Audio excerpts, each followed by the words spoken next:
जरा सोचिए कि आज से कई दशक बाद के भविष्य से कोई इंसान हमारे समय में आए और वो भी इंटरनेट के किसी गुमनाम फोरम पर अपनी पहचान बताए।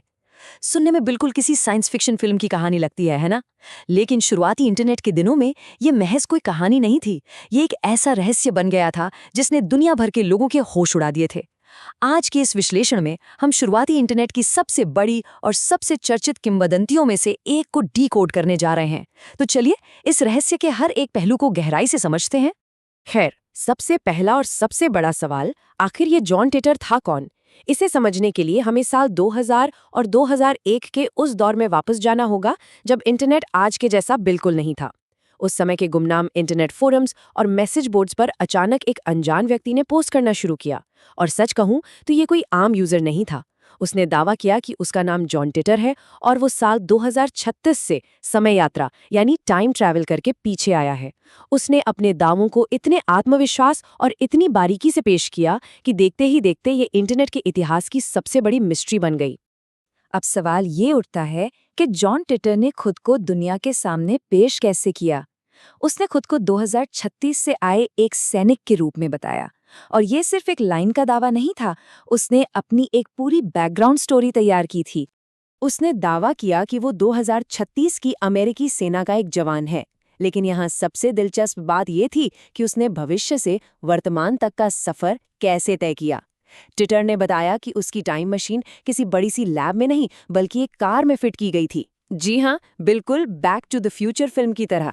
एक कार में बैठकर समय के पार जाने वाले इस सैनिक के इतने सटीक विवरणों ने उसकी कहानी को सचमुच बहुत जीवंत और असली बना दिया था।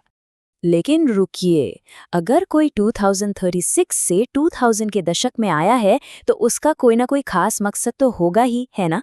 ट्विटर के अनुसार वो यहाँ किसी छुट्टी पर नहीं आया था।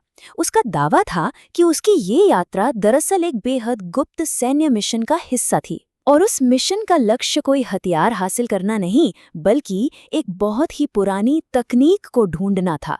तो सबसे महत्वपूर्ण बात यह है कि इस पूरी विज्ञान कथा जैसी कहानी को वास्तविकता से कैसे जोड़ा गया। ट्विटर ने कहा कि उसका मिशन एक पुराना लेकिन पूरी तरह से असली कंप्यूटर IBM 5100 को वापस लेके जाना है। उसने बताया कि भविष्य में इस खास कंप्यूटर की बहुत ज़रूरत है क्योंकि इसमें कुछ ऐसी गुप्त क्षमताएं हैं जो उनके समय के सिस्टम को ठीक करने के लिए बेहद ज़रूरी हैं। एक साइंस फिक्शन कहानी में विंटेज तकनीक के एक असली टुकड़े को शामिल करने की इस चाल ने अचानक उसकी कहानी को बहुत ही प्रामाणिक और भरोसेमंद बना दिया। पर बात सिर्फ एक कंप्यूटर तक ही सीमित नहीं थी। ट्विटर अपने साथ भविष्य से ऐसी चेतावनियां लेकर आया था जो सच में किसी की भी नींद उड़ाने के लिए काफी थी। उसने बताया कि दुनिया एक बहुत ही भयानक और खौफनाक दौर की ओर बढ़ रही है। अगर हम ट्विटर की इस क्रोनोलॉजी पर नज़र डालें तो ये विनाशकारी टाइमलाइन काफ़ी हद तक साफ हो जाती है। सब कुछ 2000-2001 में उसके फोरम पोस्ट के साथ शुरू हुआ। इसके बाद उसने 2015 के लिए एक बहुत ही डरावनी भविष्यवाणी की, तीसरे विश्व युद्ध की, और फिर 2036 जो उसका अपना मूल वर्ष था जहां से वो वापस लौटा था। मैसेज बोर्ड्स पर उसने जो भविष्य का काला पूर्वानुमान साझा किया वो बहुत ही स्पेसिफिक था। उसने अमेरिका में एक भयंकर गृह युद्ध की बात कही। उसने दावा किया कि 2015 के आसपास तीसरा विश्व युद्ध छिड़ जाएगा, समाज पूरी तरह से खत्म हो जाएगा और फिर इंसानों को राख से उठकर समाज का पुनर्निर्माण करना पड़ेगा। और हैरानी की बात ये थी कि ये सिर्फ हवाई बातें नहीं थी। ट्विटर ने अपनी बातों को साबित करने के लिए बाकायदा कॉम्प्लेक्स डायग्राम्स और लंबी लंबी टेक्निकल व्याख्याएं भी पोस्ट की थीं।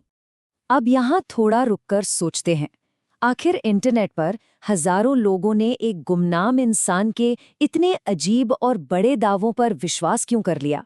किसी भी अफवाह के एक बहुत बड़े विश्वास में बदल जाने की ये साइकोलॉजी समझना बहुत जरूरी है।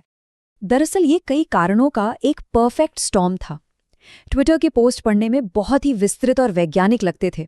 उसने IBM 5100 जैसी एकदम असली तकनीक का जिक्र किया था। इसके अलावा शुरुआती इंटरनेट की जो रहस्यमयी संस्कृति थी उसमें लोग ऐसी चीज़ों को बहुत पसंद करते थे। और सबसे बड़ी बात, साल 2000 के बाद जो वैश्विक तनाव का माहौल था उसने लोगों को मानसिक रूप से ऐसी विनाशकारी बातों पर यकीन करने के लिए तैयार कर दिया था। लेकिन हर झूठ या रहस्य का सामना एक दिन सच्चाई से होता ही है। जैसे जैसे समय बीता, ट्विटर की कहानी की असल परीक्षा का वक्त आ गया। वो पल आ गया जब इन डरावनी भविष्यवाणियों का सच दुनिया के सामने आना था। और ये बात बहुत ही शानदार तरीके से साबित करती है कि ट्विटर के दावे और हमारी ऐतिहासिक वास्तविकता में कितना बड़ा अंतर था। उसने जिस अमेरिकी गृह युद्ध और 2015 के विश्व युद्ध की भविष्यवाणी की थी, असल में ऐसा कुछ भी नहीं हुआ। हमारी दुनिया अपनी रफ्तार से चलती रही। इन भविष्यवाणियों के पूरी तरह गलत साबित होने ने इस बात की मोहर लगा दी कि टाइम ट्रैवल का कोई वास्तविक प्रमाण नहीं था। तो फिर ये सब किसने किया? इंटरनेट इतिहासकारों और शोधकर्ताओं का मानना है कि ये केवल एक काल्पनिक चरित्र या एक बहुत ही सुनियोजित धोखा यानी एक इलैबोरेट होक्स था। सालों की जांच के बाद लैरी हेबर और जॉन हेबर नाम के व्यक्तियों पर शक की सुई घूमी। लेकिन इन सब थ्योरीज के बावजूद ये ध्यान रखना जरूरी है कि आधिकारिक तौर पर आज तक किसी भी व्यक्ति की पहचान साबित नहीं हो पाई है। तकनीकी रूप से ये रहस्य आज भी अनसुलझा है। भविष्यवाणियां गलत साबित हो गईं, दावों की पोल खुल गई, लेकिन कहानी यहीं खत्म नहीं हुई। सबसे दिलचस्प बात तो ये है कि पूरी तरह से झूठी साबित होने के बाद भी ट्विटर की कहानी जिंदा रही और इंटरनेट की एक अमर लेगेसी बन गई। इस कहानी का कल्चरल फुटप्रिंट इतना विशाल है कि आप यकीन नहीं करेंगे। ट्विटर के उस धोखे की बनावट इतनी जबरदस्त थी कि उसने इंटरनेट के कॉन्स्पिरेसी कल्चर को ही एक नया आकार दे दिया। टाइम ट्रैवल पर अनगिनत चर्चाएं शुरू हो गईं।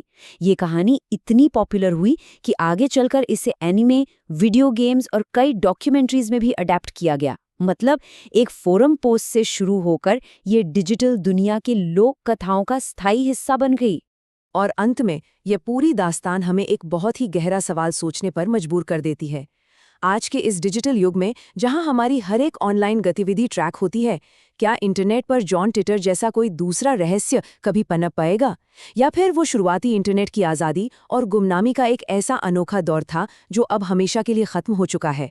आप खुद सोचिए। इसी विचार के साथ आज का हमारा ये विश्लेषण यहीं समाप्त होता है। इस दिलचस्प सफर में हमारे साथ जुड़े रहने के लिए बहुत बहुत धन्यवाद।